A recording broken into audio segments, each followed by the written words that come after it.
할렐루야. 우리 함께 인사 나눕시다. 하나님이 당신을 사랑하십니다. 한 번 더 인사 나눕시다. 당신에게 하나님의 은혜가 충만하길 원합니다. 네, 오늘 왕의 정체성 5번째 이야기입니다. 우리가 지금 산상수훈 말씀을 가지고 왕의 정체성이라는 제목으로 시리즈로 나아가고 있는데, 오늘은 긍휼히 여기는 자. 자, 긍휼히 여기는 자. 그래서 오늘의 제목은 하나님의 다음 장을 기다리는 사람. 함께 읽어봅시다. 하나님의 다음 장을 기다리는 사람. 다음 장이라면 우리가 1장, 2장, 3장 우리 책에 그 주제별로 나아가지요. 그것처럼 하나님의 다음 장을 기다리는 사람. 그렇다면 긍휼히 여기는 자는 복이 있나니 그들이 긍휼히 여김을 받을 것이며 라고 말씀을 하셨습니다. 우리가 생각하는 긍휼은 무엇입니까? 여러분은 긍휼을 무엇이라고 생각합니까? 그렇죠. 우리가 흔히들 자비, 친절, 용서, 사랑, 오래 참음 등등 그런 부분들을 많이 생각을 합니다. 물론 그런 것들이 긍휼의 열매입니다. 그러면 오늘 예수님께서 우리에게 말씀하시는 긍휼히 여기는 자, 그 긍휼, 이 긍휼은 어떠한 것인지 조금 더 깊이 들어가 보기를 원합니다. 여기서 말하는 긍휼은 착한 마음, 착한 성격, 이것이 전부는 아닙니다. 그렇다면 착한 성격, 착한 마음이 아니라면 여기서의 긍휼은 무엇을 말하는 걸까요? 바로 또 다른 얘기를 해보면 내가 살아난 은혜의 흐름입니다. 마이크 껐다 키셔도 됩니다. 내가 은혜의 흐름. 따라해 볼까요? 내가 살아난 은혜의 흐름. 네, 내가 살아난 은혜의 흐름입니다. 여러분이 오늘 이 자리에 있기까지 한 번도 나는 죄를 지은 적이 없다. 손 들으라고 하면 아무도 안 들겠죠? 겸손해서 안 드는 것일까요? 아니면 한 번이라도 죄를 지었기 때문일까요? 당연히 한 번이라도 죄를 지었을 것입니다. 우리 너무 당연하면 안 되는데요. 그런데 그때마다 내가 죄를 지었을 때마다 누군가가 너는 그 죄로 말미암아 끝이야. 왜? 죄의 싹은 사망이기 때문에 너는 오늘부로 끝이야. 이렇게 말한다고 해봅시다. 여러분의 마음은 어떨 것 같습니까? 슬퍼요. 네. 좌절. 아야. 그래서 오늘 예수님께서 산상수훈 가운데 우리에게 말씀하고 계시는 것은 긍휼히 여기는 자는 복이 있나니 긍휼히 여김을 받을 것이며, 이 흐름이 우리가 한 번 더 집중해 보기를 원합니다. 긍휼히 여기는 사람은 좋은 마음을 만들어내는 사람이 아니라 먼저 하나님의 긍휼을 경험한 사람입니다. 먼저 하나님의 긍휼을 경험한 사람. 내가 받은 긍휼이 내게서 멈추는 것이 아니고 다른 사람의 상처와 다른 사람의 실패와 다른 사람의 연약함으로 흘러가게 하는 것, 그것이 바로 긍휼히 여기는 자입니다. 그렇다면 여러분은 긍휼히 여기는 사람입니까? 아니면 긍휼히 여김을 받기만 원하는 사람입니까? 가끔은, 때로는 내가 받은 은혜가 있음에도 불구하고 하나님 내게 더 큰 은혜를, 더 큰 긍휼을 베풀어 주시옵소서 간구하면서도 그 긍휼이 내게서 멈추는 경우가 종종 있습니다. 마태복음 18장에 우리가 너무나 잘 아는 한 종의 이야기가 나옵니다. 어마어마한 빚을 졌어요. 어마어마한 빚을 졌기 때문에 도저히 그 빚을 왕에게 갚을 수가 없어요. 그런 왕에게 갚을 수 없는 그 빚을 가지고 있는 자가 왕에게 잡혀 나옵니다. 붙들려 나옵니다. 그랬을 때 왕이 너 그 빚을 언제 갚을 것인가? 그 빚을 당장 갚아라. 그랬을 때 그 종은 왕에게 아뢰입니다. 내게 참으소서. 다 갚으리이다. 그랬을 때 왕이 너 지금까지 이 빚의 이자가 얼마인지 알아? 이자의 복리로 계산하면 얼마인지 알아? 너 죽었다 깨어나도 안 돼. 라고 왕이 말할 수도 있어요. 그럼에도 불구하고 왕이 판단을 합니다. 이 자는 그 빚을 갚을 능력이 없다. 이 자는 다시 태어나도 그 빚을 갚을 능력이 없다. 결국 그 종에게는 왕의 처분만 남아있다라는 것을 왕이 압니다. 그러고 왕은 결단을 내려 그 빚을 탕감해 줍니다. 그랬을 때 그 종에게 그 빚은 단순히 탕감이 된 것이 아니에요. 더 나아가서 이 종은 또 다른 새로운 인생을 허락받은 것과 같은 은혜를 받은 것입니다. 새로운 인생이 시작된 것입니다. 그런데 자기 힘으로는 갚을 수 없고 자기 힘으로는 살아남을 수 없던 그 사람이 왕의 긍휼로 말미암아 살아났습니다. 이 자가 하나님 앞에 우리가 살아난 것과 같은 그런 은혜를 받은 것입니다. 이 종이 왕 앞에 잘해서도 아니고, 이 종이 왕 앞에 무언가를 갚아서도 아니고, 이 종이 왕에게 무언가를 증명해서도 아닙니다. 내가 이러한 땅에 있기에 이것을 팔아서 갚으면 얼마든지 이 빚에 더 큰 이자를 갚을 수도 있습니다라고 증명한 것도 아닙니다. 왕의 은혜였습니다. 그저 불쌍히 여김을 받았기 때문입니다. 넘어졌을 때 끝내지 않으셨고, 죄를 지었을 때 돌아올 수 있는 길을 막지 않으셨고, 우리 자신에게 우리가 실망했을 때에도 하나님 우리를 버리지 않으셨습니다. 그것이 우리에게 허락해 주신 은혜입니다. 긍휼입니다. 그런 긍휼을 우리가 다 경험을 했습니다. 그리고 또 우리는 기억합니다. 죽을 자리에서 우리가 살아난 경험이 있었고, 그런 기억이 있었고, 또 끝날 줄 알았던 그 자리에서 다시 시작할 수 있는 기회를 얻었던 그 경험, 또 버림받아야 마땅할 자리에서 오히려 품어짐을 받았던 그런 경험, 우리는 그런 경험의 기억들이 있습니다. 그래서 긍휼은 또 다른 은혜의 경험이자 그 경험의 기억입니다. 여러분 용서받았던 기억이 있죠. 하나님께서 여러분을 기다려주셨던 기억이 있죠. 또한 여러분이 울고 있을 때 여러분을 찾아와 주셨던 그 기억이 있죠. 그런 긍휼의 경험, 그 기억들 여러분만 간직하고 계십니까? 아니면 그 긍휼을 흘려보내는 은혜의 흐름의 통로가 되고 계십니까? 이 종이 그 큰 빚을 왕에게 탕감받고 나서 왕궁 밖으로 나와 걸어가다가 자기에게 빚진 자를 또 만납니다. 그 빚진 자를 만났을 때 보자마자 달려들어 멱살을 잡고, 너 오늘 딱 걸렸어. 내가 너네 집에 얼마나 갔는지 알아? 그렇게 밖에서 문을 두드려도 조금 전까지만 해도 집안에서 인기척이 있었는데 내가 문을 두드리니 너는 방에 불 딱 끄고 없는 척 하더라. 당장 갚아. 그랬을 때 이 빚진 자가 이 사람에게 말을 합니다. 조금만 더 내게 참아주소서. 그러면 내가 갚으리이다. 어디서 들었던 말이죠? 본인이 왕에게 고백했던 말입니다. 조금만 나에게 참아주소서. 내가 갚으리이다.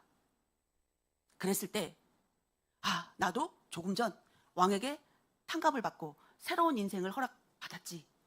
그러면 나도 이거를 흘려보내야겠다라고 했습니까? 너 그렇게 부탁을 하려면 벌써 예전에 했거나 아니면 너의 태도가 이와 같으면 안 돼. 네가 먼저 나를 찾아와서 저는 이렇고 후는 이렇고 하니 이러이러하면 어떻겠습니까? 나한테 부탁을 했어도 시원찮을 판에 내가 가면 불 딱 끄고 없는 척했지. 너 저기 오다가도 나 보면 뒤돌아 숨어갔지. 많은 것들을 얘기하면서 너 더 이상은 안 돼. 이렇게 말을 합니다. 자기가 받았던 긍휼이 흘러가지 않고 자기에게서 끝나는 것입니다. 여러분 이러한 일들이 우리에게도 일어날 수 있습니다. 또는 우리에게도 일어나 있는지도 모릅니다. 그렇다면 우리는 내가 받은 긍휼이 지금 어디까지 내려와 있는가 우리 스스로 돌아봐야 되겠습니다. 머리에만 그런 긍휼의 은혜를 기억하고 있는지, 아니면 내가 입으로만 나도 은혜를 흘려보내는 사람이 되어야지, 내가 받은 은혜 하나님 감사합니다라는 고백으로만 끝나는지, 아니면 내 삶에 그런 긍휼의 통로로 흘려보내고 있는지. 여러분, 긍휼은 착한 성격이 아닙니다. 하나님께 받은 그 긍휼을 흘려보내는 것입니다. 그러기에 은혜를 아는 것과 은혜가 그 사람을, 그러니까 내가 받은 은혜를 기억하며 그 은혜가 다른 사람을 대하는 방법으로 내게 머물러 있는지 우리는 돌아봐야 됩니다. 그런데 우리는 하나님께 더 큰 은혜를 구하면서 남에게는 쥐꼬리만한 은혜뿐만 아니라 아예 그냥 내게만 그런 은혜를 구하고 있지는 않은지 점검해야 될 줄 믿습니다. 둘째로, 긍휼을 경험한 사람은 다른 사람 안에 일하실 하나님을 신뢰합니다. 긍휼을 경험한 사람은 나뿐만이 아니라 다른 사람 안에서 일하실 하나님을 신뢰합니다. 여러분, 긍휼은 무조건 다른 사람을 불쌍하게만 여기고 다른 사람의 죄를 무조건 용서하고 무조건 참는 것, 그것이 긍휼은 아닙니다. 긍휼은 그 사람의 연약함, 그 사람의 죄, 그 사람의 실패 분명하게 봅니다. 그러나 그 실패로 그 사람의 인생을 종결짓는 것이 아니라, 마침표를 찍는 것이 아니라 그 사람 안에 일하실 하나님을 신뢰하고 기대하는 것입니다. 그러기에 긍휼은 그 사람을 믿는 것이 아니라 너 또 잘못했다 했으니 네가 돌이키겠지. 그 말을 믿는 것이 아니라 그 고백을 하고 있는 그 사람의 영혼을 다루실 하나님을 신뢰하는 것입니다. 그러기에 하나님이 그 사람에게 종교를 내리지 않았다면, 그 사람에게 결론을 내리지 않았다면 우리는 하나님의 다음 장을 기다려야 될 줄 믿습니다. 여러분 지금 생각해 보십시오. 10년 전으로 돌아가 보십시오. 여러분의 10년 전, 여러분의 10년 전의 모습과 지금의 여러분의 모습, 어쩌면 우리는 그때 다른 사람들은 10년 전에 나를 보고 20년 전에 나를 보고 30년 전에 나를 보고 마침표를 딱 찍었을 수도 있습니다. 너는 끝났어. 너는 더 이상은 안 돼. 그러나 30년 후에 나, 20년, 10년 뒤에 지금의 나를 보니 그때 사람들이 마침표를 찍고 어떠한 너는 더 이상 안 돼. 너는 구제불능이야. 했었을지 모르지만 지금의 나는 어떠한 모습인가? 예전에 교만했던 나, 예전에 완악했던 나, 지금은 내 마음이 아직도 완악한가? 아니면 내 마음이 겸손한 자로 하나님 앞에 하나님의 말씀을 기다리는 자로 머물고 있는가? 예전에 나, 하나님의 작업실, 하나님의 그 시간에서 도망치기에 바빴던 나라면 지금은 하나님의 시간 안에서 하나님의 작업실에서 내가 다름을 받으며 견뎌내고 있는, 인내하고 있는, 하나님에게 소망을 두고 있는 나의 모습인가? 그런 부분들을 우리는 생각해 봐야 됩니다. 하나님께서 결론을 내리지 않으셨기 때문에 지금의 내가 존재할 수 있는 것입니다. 우리가 실패한 순간에도 하나님은 일하셨고, 우리가 도망치는 순간에도 하나님은 따라오셨고, 내가 넘어지고 자빠지고 쓰러져 있는 그 순간에도 하나님은 나를 일으켜 다시 부르셨습니다. 그러게 이 자리에 우리가 있을 수 있는 것입니다. 그러므로 긍휼을 경험한 사람은 다른 사람을 내 마음으로, 내 생각으로 최종 판결 내리지 않습니다. 그게 긍휼을 입은 사람의 자세입니다. 정죄는 그 사람을 현실부로, 현 시점으로 판결을 내립니다. 그러나 긍휼은 하나님의 다음 장을 기다리는 사람입니다. 베드로를 보십시오. 베드로, 우리가 너무나 잘 아는 베드로는 진실로, 전심으로 온 마음을 다해, 온 힘을 다해 예수님을 사랑했고 예수님을 따랐습니다. 그러나 베드로는 몰랐습니다. 그 두려움이 자기에게 임했을 때 내가 끝까지 예수님을 따라갈 수 있을까? 자기 자신을 몰랐습니다. 그랬기에 나는 무슨 일이 있어도 절대로 예수님을 따라가고 예수님을 부인하지 않을 것입니다 라고 고백할 수 있었습니다. 그러나 현실은 두려움 앞에 베드로는 예수님을 3번이나 부인하는 상황에 놓여졌습니다. 그럼 베드로에게 하나님은 말씀하십니다. 성경에서 말씀하고 계십니다. 내가 너를 위하여 너의 믿음이 떨어지지 않기를 기도하였으니 너는 돌이킨 후에 내 형제를 굳게 하라.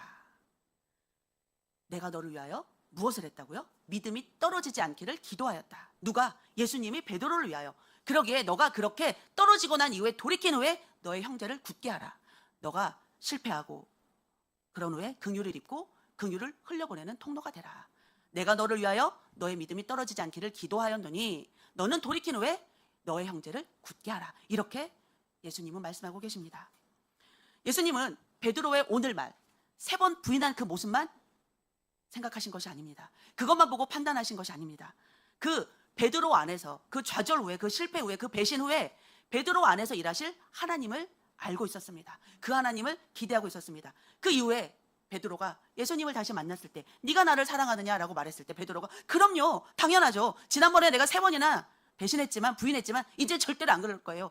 그렇게 말하지 못합니다. 왜? 이제는 자신의 연약함을 알았기 때문입니다.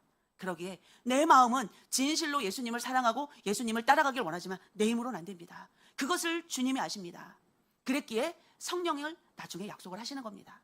그런 베드로가 인생은, 생명은 아무리 마음이 간절하다 할지라도 내 뜻대로 안 되는구나. 두려움 가운데, 절망 가운데, 연약함 가운데 그것이 나를 희롱할 수 있구나. 삶이라는 것이 무엇인지 베드로는 겪은 것입니다. 그랬을 때 그 베드로가 성전 미문에 앉은 안증뱅이를 만나는 사건이 일어납니다. 많은 자들이 그 안증뱅이를 성전 미문에 데려다 놓습니다. 들어다 놓습니다. 왜? 그렇게 성전 미문에 드나드는 자들을 동냥이라도 해서, 구걸이라도 해서 먹고 살으라고 성전 미문에 데려다 놓습니다. 그러한 안증뱅이를 베드로가 지나가다 만납니다. 그때 베드로가 그냥 지나치지 아니하고 말을 합니다. 자기가 받았던 은혜, 자기가 받았던 긍휼 흘려보냅니다. 내게 있는, 내게 가진 금과 은 주고 너 이걸로 먹고 살아라, 이걸로 집을 사라, 이렇게 말하지 않습니다. 내게 금과 은은 없으나 은과 금은 내게 없거니와 내게 있는 이것을 너에게 주노니 나사렛 예수 그리스도의 이름으로 일어나 걸으라. 베드로에게 은과 금이 없었을까요? 없었을 수도 있지만 만들어서 줄 수도 있습니다. 그러나 베드로는 기억한 겁니다. 자기를 일으킨 자가 누구인가?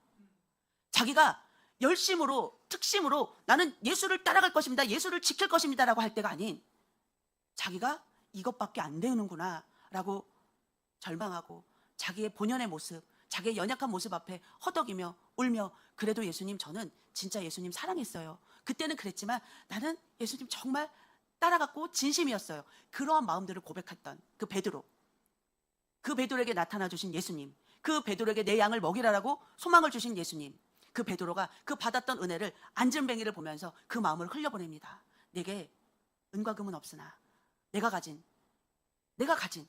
베드로가 뭐를 가졌습니까? 최선을 다해서 예수님을 따라다녔던 그런 신학의 이력입니까? 아닙니다. 배신 때렸습니다. 부인했습니다. 그것도 3번이나. 30년을 살면서 3번 부인한 것이 아니라 한날 밤에. 자기가 무엇을 갖고 있습니까? 베드로가 가진 게 없어요. 그러나 오히려 자기 안에 있었던 건 실패했던 것, 부인했던 것, 자기가 자만했던 것. 그러나 예수님이 그 베드로를 용서해 주시고 베드로를 일으켜 세워주시고 베드로에게 새로운 사명을 주셨던 것과 같이 그러한 예수의 은혜가 안전뱅이에게도 흘러가기를 원했던 것입니다. 그랬을 때 내가 가진 예수, 내가 가진 나사렛 예수 그리스도의 이름으로 일어나 걸으라. 여러분, 우리에게 우리 삶에 하나님이 만나게 하신 각자의 안전뱅이들이 있을 수 있습니다. 아니, 이 안전뱅이는 왜 내 앞에만 있는 거야? 아니, 이 안전뱅이는 왜 꼭 나만 따라다니는 거야? 왜 내 삶에만 있는 거야? 그럴 때 예수님은 말씀하십니다. 네가 가지고 있는 그 예수의 이름, 예수의 은혜, 예수의 생명을 흘려보내면 안 되겠니? 여러분 어떻게 생각하십니까? 긍휼은 책임을 다한 뒤에 어떠한 결과의 주권을 하나님께 맡기는 것입니다. 내가 가진 예수의 이름으로 일어나 걸으라. 그것이 우리가 전할 사명, 내가 할 수 있는 은혜. 그 다음에 일어나 걷는 건 누구의 몫이다? 하나님의 몫이다. 우리가 할 수 있는 최선의 것을 하고 열매를 맺게 하시는 이는 하나님이십니다. 그러기에 그 사람이 일어나 못 걸으면 어떡하지? 여러분이 걱정할 일이 아닙니다. 우리는 우리가 받은 은혜를 흘려보내는 통로가 되면 됩니다. 그래서 긍휼은 하나님의 말씀, 그 진리를 포기하지 않으면서도 하나님의 일하심을 포기하지 않는 것, 내가 먼저 결론 내리지 않는 것, 내가 먼저 짐작하지 않는 것, 그것이 긍휼을 흘려보내는 자의 자세입니다. 그렇다면 그 긍휼은 또 다른 하나님의 일하심을 기다리는 자의 모습이겠죠.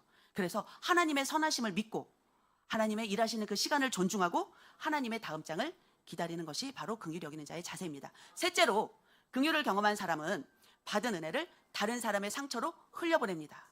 내가 받은 은혜를 다른 사람의 상처로 흘려보내는 것. 자, 하나님과 여러분 사이에 지금까지 이런 모양 저런 모양으로 하나님이 말씀하시는 은혜들, 하나님이 주셨던 은혜들, 그런 은혜들이 있었을 것입니다. 한 번은 이런 적이 있습니다. 부모님이 사업을 하시다 보니 은행빚도 쓴 적이 있고 이 모양 저 모양으로 어떠한 대출, 차용이라는 성격으로 금융거래를 하셨던 적이 있었습니다. 그렇게 시간이 흘렀는데 이제는 1차 부도, 2차 부도, 3차 부도, 이렇게 부도가 완전히 3차 부도까지 나버렸어요. 그러고 난 이후에 그렇게도 빚이 해결되지 않자 자녀들에게도 제게도 오는 빚이 있었습니다. 그런 빚들, 그러니 이 모양 저 모양으로 해결해야 되는데 전도사 월급을 130만 원, 140만 원 받았는데 거기에도 압류가 들어오는 거예요. 월세를 내고 살아야 되는데, 차비를 드리고 교회에 출근을 해야 되는데, 밥도 사 먹어야 되는데, 헌금도 해야 되는데, 그래서 금식이 아니라 굶식이 됩니다. 돈이 없어서 밥을 못 먹겠다는 말을 죽기도 싫은 거예요. 하기도 싫은 거예요. 그래서 금식입니다. 밥 먹으러 갑시다. 금식입니다. 너무 배가 고프죠. 그런데 들리는 말은 쟤는 도대체 무슨 죄가 저렇게 많아서 맨날 금식이야. 그러한 시간들 가운데 화장실 가서 참 많이 울기도 했습니다. 하루는 이 모양 저 모양으로 지금 여의도에 IFC몰이 막 이렇게 지어서 올라갑니다. 그 모습을 보면서 어느 순간 그 건물 꼭대기에 앉아있는 제 모습이 상상이 됩니다. 저기서 떨어져 내리면 아무것도 아닌데 굳이 이렇게 꾸역꾸역 언제까지 이래야 될까? 이런 생각이 듭니다. 그러던 중에 하나님이 제 안에 어떤 질문이 딱 떠오르게 하는 것입니다. 그때 제가 이런 생각이 들었어요. 제 마음 가운데 하나님, 이렇게 나를 괴롭힐 거면 이렇게 나를 힘들게 할 거면 금방 끝내주지, 빨리 데려가면 되지, 왜 나를 이렇게 고생을 시키고 이렇게 괴롭힙니까? 하나님, 저를 버리셨으면 빨리 끝내주세요. 하나님, 저를 버리신 겁니까? 그래서 계속 그걸 여쭈게 되는 거예요. 하나님, 저는 하나님 안에서 끝난 사람입니까? 하나님, 저는 이제 하나님께 버림받은 사람입니까? 왜 삶에 이러한 변화도 없고 소망도 없습니까? 그 부모님의 그 많은 빚을 어떻게 100몇만 원씩 받아가면서 어떻게 언제까지 갚습니까? 이런 부분들 너무나 괴롭고 지치는 거예요. 그랬을 때 제게 딱 들었던 떠오르는 마음이 있었습니다. 그것이 하나님, 저 끝났습니까? 저를 왜 끝내지 않습니까? 하나님, 왜 저를 버리지 않습니까? 질문이 바뀌어가는 거예요. 저를 버리셨습니까? 해서 왜 저를 버리지 않습니까? 차라리 끝내주세요. 그랬을 때 왜입니까? 왜 저를 아직도 다루십니까? 왜 아직도 저를 연단하십니까? 무엇 때문이십니까? 그랬을 때 제게 주셨던 마음은 저의 첫사랑을 기억한다. 너의 첫사랑을 기억하고 너의 엄마의 눈물을 보았고 내가 마목사의 기도를 들었다. 그렇게 제 남편의 기도를 들었다. 저희 엄마의 눈물을 보았다. 저의 첫사랑을 기억한다. 그런 마음을 주시는 거예요. 그랬을 때 정말 퍼져 앉아서 많이 울면서 하나님, 제 마음의 주인이 누구였기에 제가 이렇게 허송세월을 했습니까? 돌아보니 제 마음의 주인은 부모님의 유산이었더라고요. 저 땅만 팔리면 저 땅만 팔리면 이제 나는 이 월세 끝난다. 저 땅만 팔리면 이제 빚 다 갚는다. 저 땅만 팔리면 이제 나는 이런 수모 이런 거 끝난다. 마음의 주인이 유산이었던 거예요. 하나님이 아니었던 거예요. 그런 모습을 직면하게 되면서 너무 처절하게 많이 울었던 기억이 납니다. 그랬을 때 하나님, 입으로는 나의 주인, 나의 왕은 하나님이십니다라고 고백하며 그 하나님께 목숨 걸고 나아갑니다라고 입술로는 고백했지만 내 삶에까지 적용되지 않았구나. 그 제 자신을 보게 되었습니다. 그런 마음 가운데 한 걸음 한 걸음, 그때부터 시작된 것이 왼발의 주여 오른발의 주여, 그렇게 하루하루를 살아가면서 하나님의 은혜 가운데 그 빚들이 다 정리가 되었습니다. 하나님의 은혜로 정리가 다 되었습니다. 그런 부분들 가운데 요엘이를 임신하게 되었고, 요엘이를 임신하면서 정말 이 모양 저 모양으로 하나님이 제 마음에 다루심이 있었습니다. 그랬을 때 지금에 와서 생각해 보면 어떤 학생들은 저에게 물어봅니다. 등록금 안 내면 학교가 운영되지 않잖아요. 왜 등록금 내라고 재촉하지 않습니까? 물어봅니다. 여러분, 저도 학교 다닐 때 등록금 분납으로 낸 기억도 있고 이 등록금을 어떻게 해야 될까 많이 물어본 적도 있고, 그러나 지금 이 자리에 있습니다. 전도사 사역을 하면서도, 그런 생활을 하면서도, 이 학교에서 생활하면서도 부모님의 빚에 허덕여보고 많은 시간들이 있었습니다. 눈물 젖은 빵을 먹어가면서 그 시간들을 견뎌낸 시간이 있습니다. 만약에 그때 하나님이 저에게 너는 이 빚을 못 갚기 때문에 너는 종결이야 라고 했다라면 저 인생은 거기서 끝났겠죠. IFC 뭐라고 자주 만났을지도 모르죠. 뭐 여러 가지 일들이 있었겠죠. 하지만 인생의 종결은 하나님이 내시는 겁니다. 그러기에 여러분의 삶에 있어서 하나님이 종결을 내지 않는다면, 하나님이 마침표를 찍는 것이 아니라면 여러분의 다음 장은, 그 다음 장은 계속 진행됩니다. 어떻게? 개봉박두. 그렇게 하나님의 다음 장은 진행되고 있습니다. 그러기에 우리에게 중요한 것, 내가 기다림 받았기에 누군가를 기다릴 수 있어야 합니다. 내가 다시 일으킴을 받았기에 내가 다른 자에게 손을 내밀어 그를 일으켜 세울 줄 알아야 합니다. 내가 울 때 하나님이 나를 찾아와 주셨기에 내가 우는 자 옆에 함께 머무를 수 있어야 합니다. 내가 내 상처 속으로 하나님께서 들어와 주셨기에 내가 상처 입고 쓰러져 있는 자들 옆에 머무르며 그들을 위해 기도해 줘야 될 줄 믿습니다. 아멘. 여러분, 사도행전 그 말씀 가운데 또 고넬료의 집이 나옵니다. 여러분, 우리가 사도행전 3장의 그 성전 미문에 있는 자뿐만 아니라 고넬료의 집을 생각해 보십시오.